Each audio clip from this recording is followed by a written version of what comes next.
घास ओढ़नी कमर में बांध के जबना में मुँह मरल गोड़ हाथ छान के सखी कहाँ जाई रे काटत रानी घास ओढ़नी कमर में बांध के जबना में मुँह मरल गोड़ हाथ छान के इहो बतिया भुलाई हम कभी ना सखी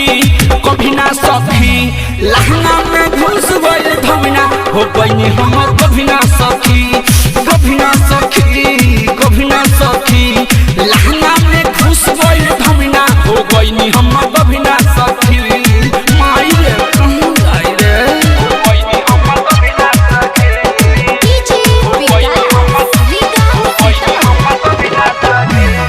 घुसल त दर्द भइल जो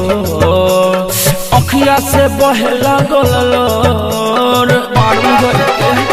का करी रे घुसल त दर्द भइल जोड़ अखिया से बहे लागल उहु माई कहि के दर्द सही के लाजे हम कोइनी ना सो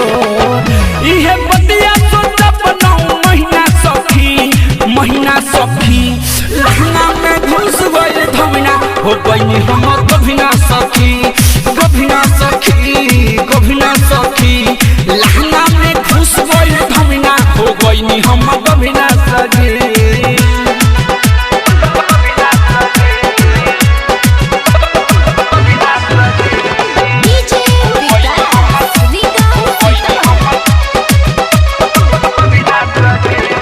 गइल अकेले रनी छोटुआ से ना कहनी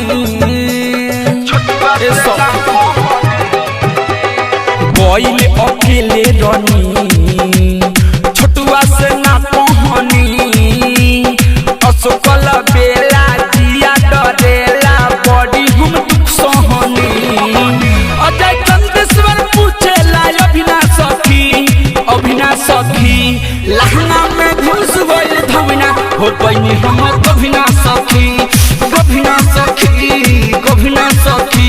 लहंगा में घुस गइल धमिना हो गइनी हम कभी ना सखी काटत रानी घास ओढ़नी कमर में बांध के जबना में मुँह मरल गोड़ हाथ छान के इहो बतिया भुलाई हम कभी ना सखी लहंगा में घुस गइल धमिना हो गइनी हम कभी ना सखी लहंगा में घुस गइल धमिना हो गइनी हम कभी ना सखी माई रे कहूं जाई रे।